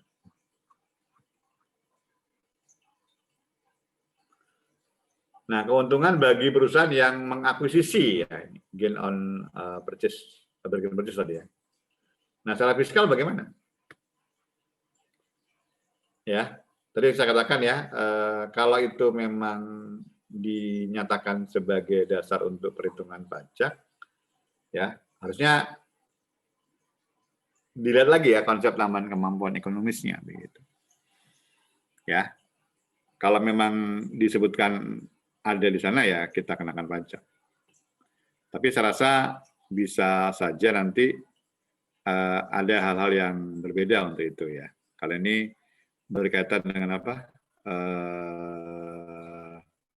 Gain on bargain purchase ya. Ya. Atau mungkin slide berikutnya ya, mungkin ada contoh yang bisa kita dapatkan.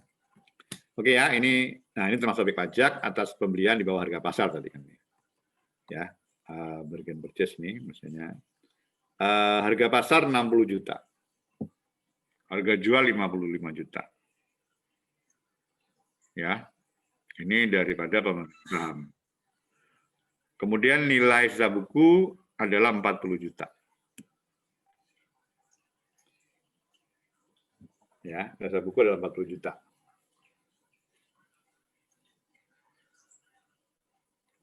Keuntungan bagi PTS 20 juta.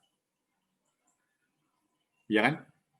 Karena harga pasar 60, nilai sisa buku 20. Gitu. Nah, kemudian penghasilan pemegang saham 5 juta. Kenapa 5 juta, Pak? Ya, karena harga pasar 60, harga jual 50 juta, 55 ya. Maka dia dapat berapa? 5 juta untuk itu. Nah, berarti di sini keuntungan berdasarkan nilai pasar yang pertama. Ya, yang kedua objek pajak berdasarkan diskon. Nah, ini termasuk ternyata di sini apa? Disebutkan karena apa? Adanya diskon ya. Artinya mungkin di sini karena dia pemegang saham kan ya, diuntungkan dengan apa? Nilai yang hanya 55 sementara harga pasarnya adalah 60 juta seperti itu. Oke ya, ini tadi menjelaskan seperti itu, termasuk ya berarti ya menjadi objek pajak. Oke, silakan. Ada komentar?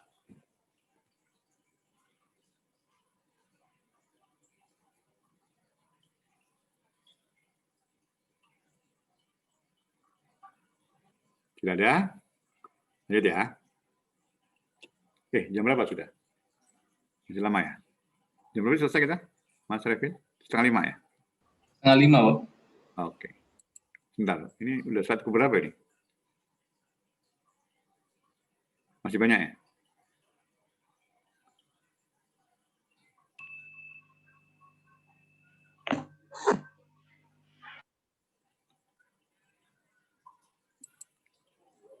Oke, perbedaan aspek struktur transaksi akuisisi usaha. Oke, perusahaan target yang diakuisisi, perusahaan pengakuisisi, kemudian pemegang saham perusahaan ya, target. Perusahaan target yang diakuisisi, kalau akuisisi aset, maka mengakui gain atau loss ya. Kemudian di likuidasi yang diakuisisi. Kalau saham, tidak ada pencatatan.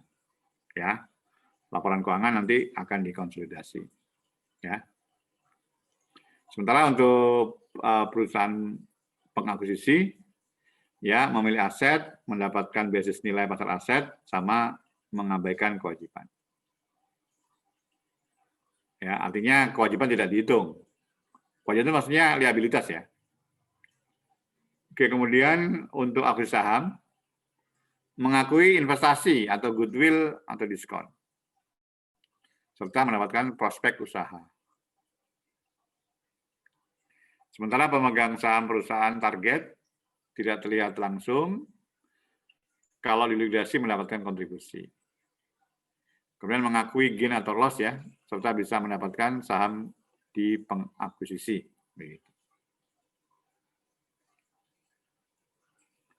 Oke, pihak-pihak dalam akuisisi saham ya, ini contohnya.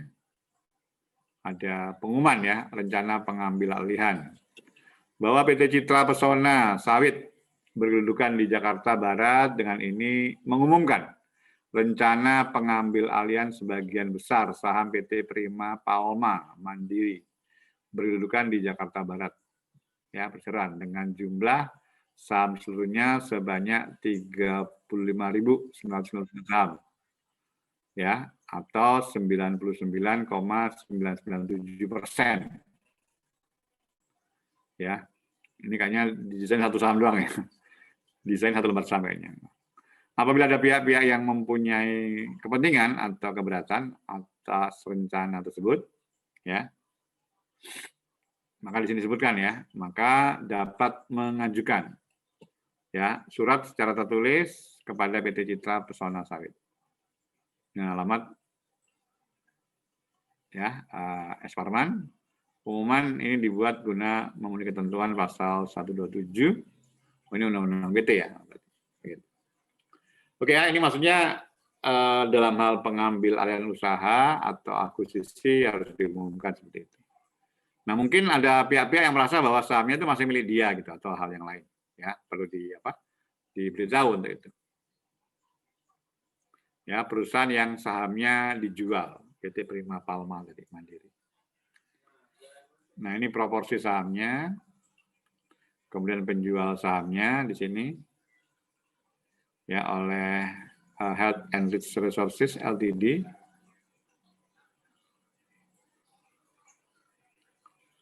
Oke, ini domisilinya ya. Ini Nunjau di sana ini. Mana tuh? Negara Karibia ya? Seychelles ini. Ada yang tahu nggak di mana negara ini? Anta Barantah. Oke ya, pembelinya adalah si PT Citra Pesona Sawit. Oke, perbandingan istilah. Nah ini. Antara akuntansi sama undang-undang pajak. Atau sampai sini ada komentar dulu? Saya tunggu, monggo.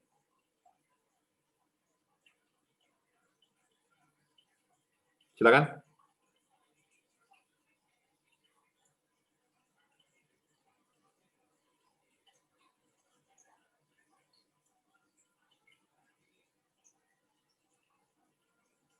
Sebentar ya, saya ke belakang dulu. Maaf.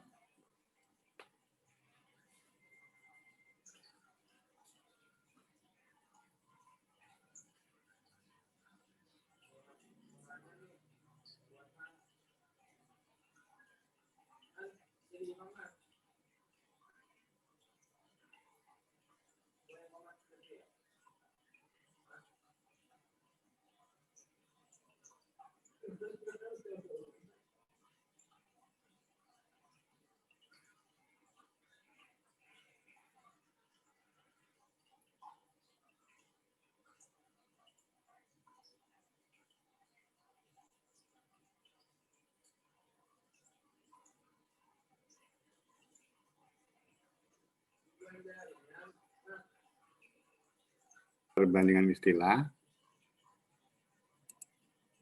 antara akuntansi sama undang-undang pajak. Ada di akuntansi itu kombinasi bisnis, akuisisi aset, purchase method, pooling of interest, nilai wajar, ya, nilai wajar imbalan yang secara efektif dialihkan, goodwill dan seterusnya itu ya. Sementara kalau di pajak ada beberapa yang sedikit berbeda ya, walaupun mungkin dari sisi pengertian atau dari sisi mirip-mirip ya atau sama. Ada area organisasi, kemudian likuidasi, penggabungan, peleburan, pemekaran, pemecahan atau pengambil alihan usaha, kemudian ada nilai sisa buku harta, ya lalu harga pasar, kemudian pengalihan harta, pilihan harta yang dialihkan berdasarkan harga pasar, ya, harga jual berdasarkan harga pasar, keuntungan pengalihan harta sama selisih lebih antara harga pasar dan nilai sisa buku harta.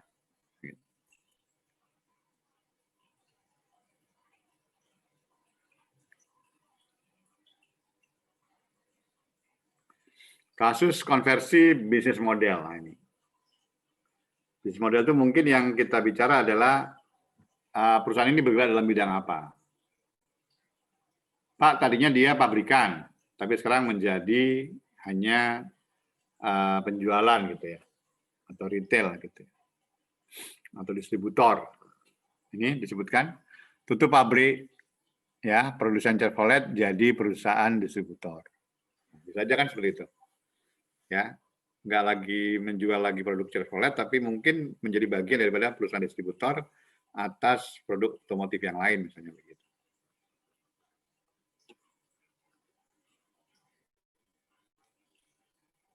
Nah, ini.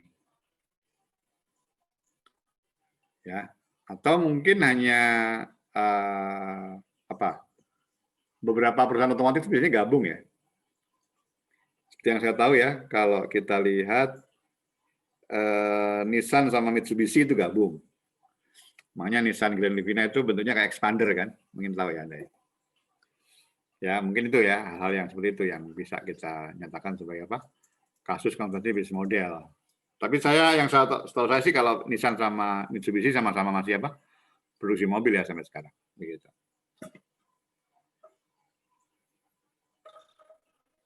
Nah, bagaimana potensi pajaknya nanti?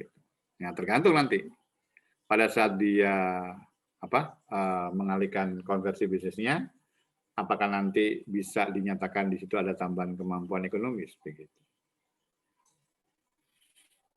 Ya, lihat lagi nanti ya, ini bisa nggak muncul potensi pajaknya untuk itu. Oke, kemudian ini untuk yang berkaitan dengan jurnal konsolidasi ya. Ya, debitnya ada common stock, return earning, kemudian diferensiasi atau diferensial ya. Ya, ada perbedaan nilai ya di sini ya. Ya, investment in Hollywood Jeans ya. To eliminate investment balance ya. Kemudian dari apa yang menjadi hartanya di sini lain ya 30.000 sementara diferensiasinya 10.000 ya, return earning-nya adalah 20.000. To assign differential on bargain purchase ya, ini kalau bargain purchase. Ya, peningkatan return earning dalam laporan keuangan konsolidasi apakah objek pajak. Nah, ini. Apakah objek pajak dalam hal ini? Ya. Tadi sudah disebutkan ya oleh Mas Dava, laporan keuangan konsolidasi kan tidak dilaporkan di masing-masing perusahaan ya, tapi ini laporan keuangan sehubungan dengan konsolidasi antara dua perusahaan begitu. Harus dilihat lagi per masing-masing laporan keuangan begitu. Oke, kemudian variasi aspek kombinasi bisnis dalam notes laporan keuangan. Ya, pada tanggal 26 April 2012, TTA telah menyelesaikan pengambil alihan 60% saham DN dengan total harga perolehan sebesar US 114 juta atau setara dengan 1 triliun. DN memegang konsesi penambangan batubara dengan area 5.000 hektar berlokasi di Tengah. Tabel ini merupakan rekonsiliasi arus kas yang dibayarkan dan diperoleh dalam kombinasi bisnis. Ya, jumlah kas yang dibayar sebanyak 1 triliun tadi ya. Ini dalam apa jutaan ya barangkali. Ya, dikurangi saldo kas yang diperoleh 820, uang muka dibayar tahun 2011. Ya, sehingga di sini harus kas keluar ya. Sebanyak 366.650.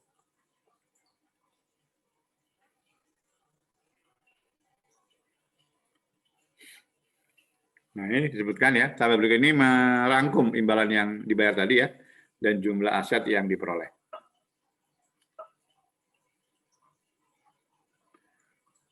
Nah, kalau kita tentukan di sini bahwa ada apa?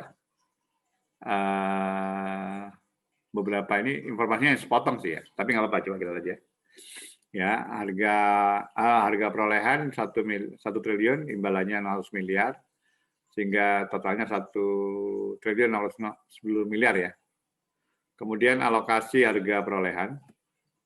Nah, ini alokasinya ya. Nah, ini kita cocokkan ya nanti, karena angkanya harus apa? Kita sesuaikan. Ya, atas apa yang menjadi harga perolehan tadi. Begitu. Nah, itu ada beberapa yang perlu kita lihat berkaitan dengan kas, aset tetap, dan terakhir nanti jumlah nilai wajarnya dengan aset bersihnya yang diperoleh sama dengan total daripada harga perolehan tambah imbalan kontingennya. Begitu. Nah, ini laporannya bisa kita lihat untuk apa yang berkaitan dengan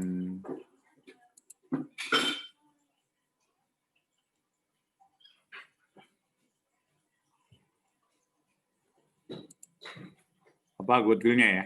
Goodwill tadi.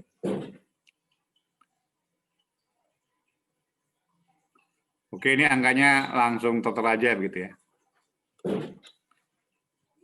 Kemudian yang ketiga adalah bargain purchase, beli diskon tadi ya. Akuisisi tadi ya, sudah kita singgung.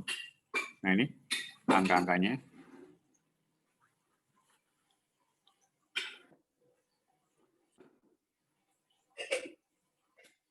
Ya.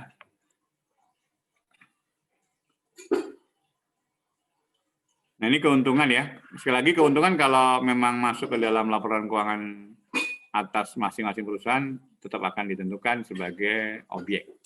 Tapi kalau enggak ya berarti nantinya bisa masuk ke mana? Masuk ke laporan keuangan konsolidasi berarti nggak termasuk nanti.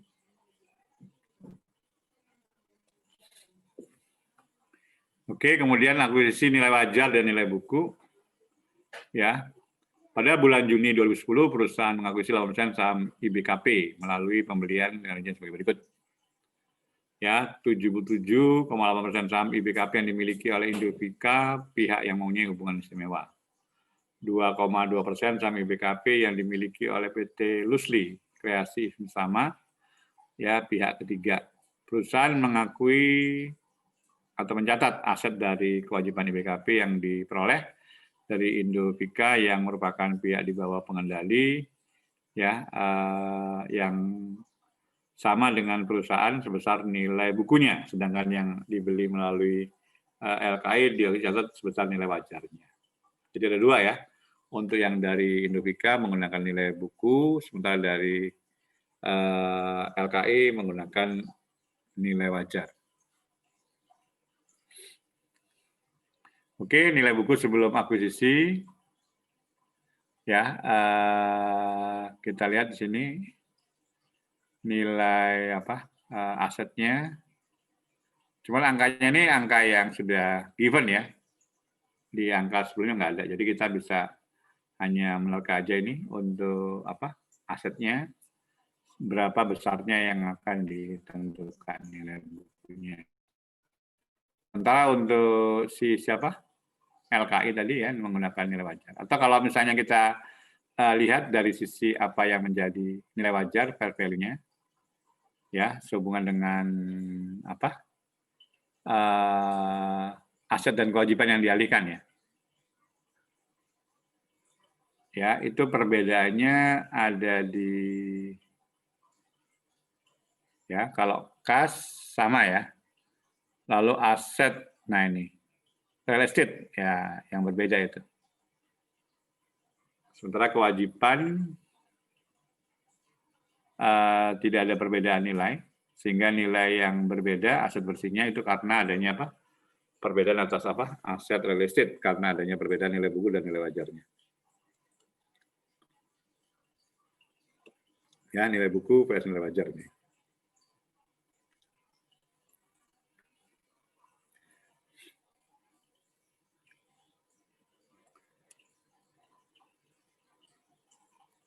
Oke, ini semua yang dihitung berkaitan dengan selisihnya ya. Ini memang harus dijelaskan secara komprehensif ya kalau misalnya kita mau lihat semua, tapi coba kita ini ya. Tadi kepemilikan 77,8% adalah sebanyak 59 miliar ya, atau 59 triliun, tapi 59 miliar ya, kita seperti itu. Kemudian untuk yang LKI 3 miliar sekian. Oke, kemudian di sini disebutkan juga selisih transaksi, realisasi, sebentar nggak kelihatan juga, saya kecil banget soalnya,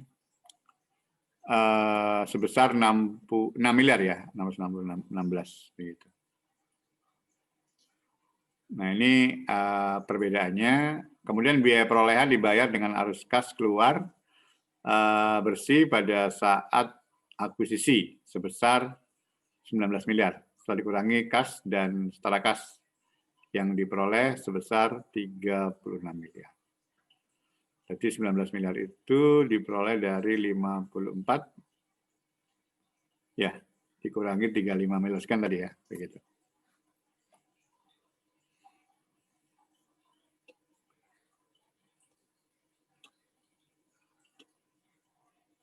Oke ya, nah ini kita simpulkan. Yang pertama berkaitan dengan konsep aset milik perusahaan ya, dan perusahaan milik pemegang saham. Dalam akuisisi aset berurusan dengan perusahaan target. Dalam akuisisi saham berurusan dengan pemegang saham perusahaan target.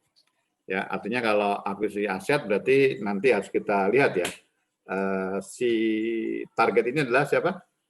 Perusahaan yang diakuisisi, yang menerima uang atau yang mengalihkan asetnya, ya. Tapi kalau saham, ada lihat pemegang sahamnya. Gitu.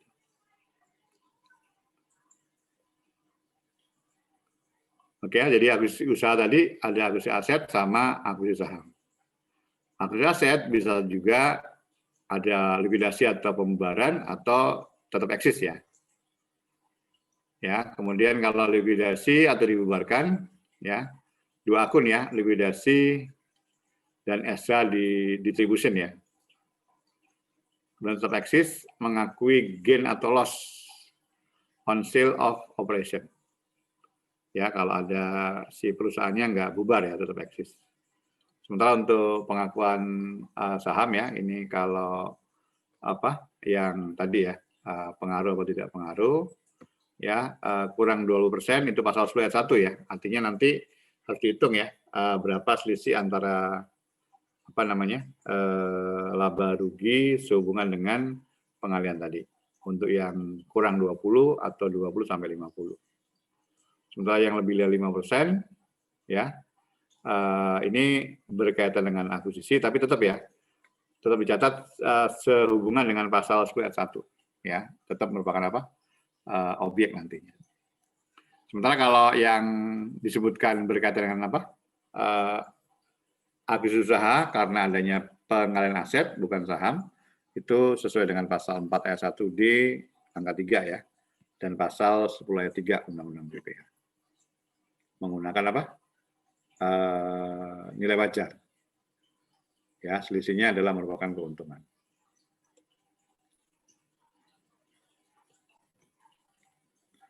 Oke, kesimpulan 3, transaksi akuisisi lebih 50% perusahaan target mengalihkan aset liabilitas, subjek pajaknya perusahaan target yang mengalihkan usaha harta, objek pajaknya adalah nilai pengalihan, ya, Undang-Undang PPH sama dengan nilai pasar ya, dikurangi aset bersih book value, Undang-Undang PPH sama dengan apa? NSB-nya. Jadi dilihat apa? Selisih antara nilai pasar sama NSB.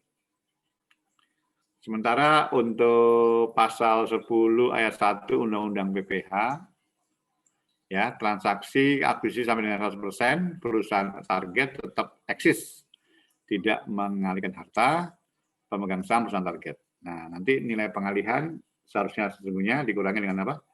Nilai perolehan ya, nominal plus agiu. Ya, ini nanti akan menjadi apa? Objek pajaknya.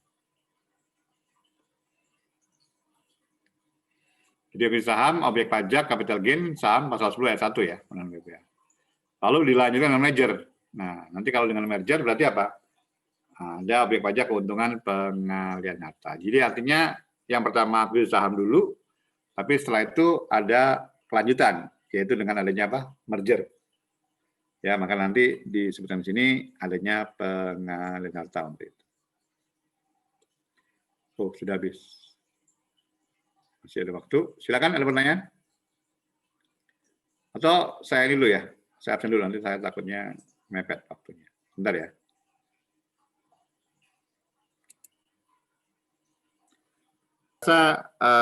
Umumnya kalau mereka yang melakukan penggabungan atau merger, umumnya perusahaan-perusahaan besar ya. Umumnya ini, perusahaan kecil boleh nggak Pak? Bisa nggak Pak? Bisa. Saya rasa tidak apa namanya, tidak menutup kemungkinan perusahaan-perusahaan yang tidak diaudit oleh akuntan publik boleh. Pertanyaannya adalah apakah bisa Pak nanti menggunakan apa nilai buku akhirnya sesuai dengan ketentuan di PMK tersebut harus terpenuhi ya syarat-syarat yang dimaksud.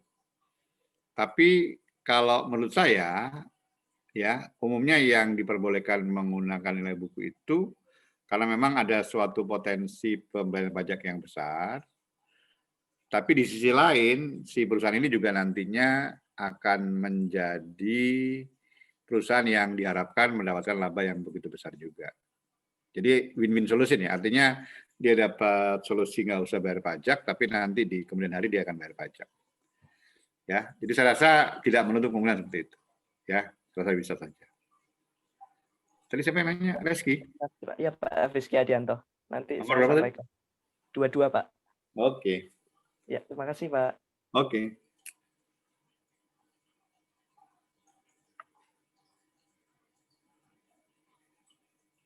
Ada lagi? Silakan.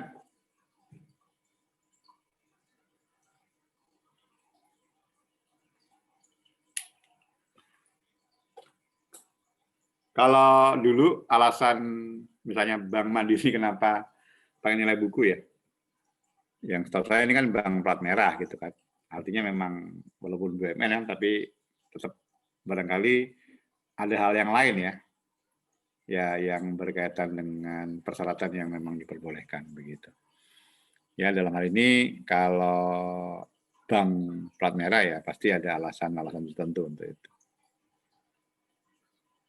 Oke, yang lain silakan.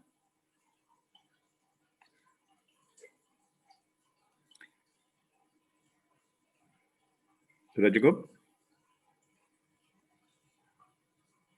Ini Mbak Permata kok pakai kerudungnya beda ataukah tipuan mata sebelah belakang ini? Enggak Pak, pakai kerudung biasa. Oh biasa. Saya pikir kayak mana ini penutup mukanya? Biasanya pakai apa? Ini pakai apa? Turut-turut dia merugi Pak, dan dia mau merger sama perusahaan lain. Tapi perusahaan lain juga sama-sama rugi Pak. Ya. Itu ada ketentuan khususnya nggak Pak? Kalau sama-sama rugi boleh aja. Ya, tapi tetap ya kan saya rasa harus dilihat lagi nanti ya. Sama-sama rugi merger, kan tadi ada dua pilihan, pakai nilai wajar atau nilai buku kan begitu. Ya kan? Nah, kalau harapannya nanti karena rugi terus gabung supaya jadi laba, kemungkinan tadi yang seperti Mas Dapat tanyakan, bisa mengajukan kalau pakai nilai buku supaya nggak kena apa pajak untuk itu ya. Karena harapannya untuk menjadi lebih besar. Gitu. Ya, jadi nggak ada masalah ya berkaitan kalau memang dia rugi tapi merger. Tapi ingat kalau nggak diizinkan pakai apa? Nilai buku apa yang terjadi? Maka muncul potensi pajak ya. Iya kan? Kemungkinan besar kan muncul potensi pajak. Karena apa? Yang dipakai nilai wajar. Dan saya yakin yang namanya aset tetap kemungkinan besar pasti apa? Nilai wajarnya lebih tinggi ya daripada nilai bukunya. Sehingga ada selisih di sana kan ya. Dan itu adalah semuanya objek pajak untuk itu. Begitu, Mas Jazuli. Terima kasih, Pak. Oke. Yang lain? Sudah cukup? Oke, kalau sudah cukup ya. Saya akhiri untuk hari ini. Kita bertemu lagi insya Allah hari Senin ya. Ya, semoga nggak ada perubahan. Jadi kita bisa ketemu untuk hari Senin. Ya. Terima kasih semuanya. Nanti kalau ada perubahan saya kasih tahu Mas Revin. Siap, Pak. Oke. Terima kasih semuanya ya. Selamat sore. Ya, sehat selalu ya buat kita, jaga protokol ya. Karena kita nggak pernah tahu nih sampai kapan ya. Kita dulu berharap setahun sudah selesai kan gitu ya. Ternyata malah semakin gawat begitu. Ya, artinya gawat ini ya berdoa aja lah pokoknya ya. Nggak usah mikir yang enggak. Biar kita semua diberi kesehatan begitu. Oke, salah satu itu untuk hari ini ya pertemuannya. Jaga protokol ya.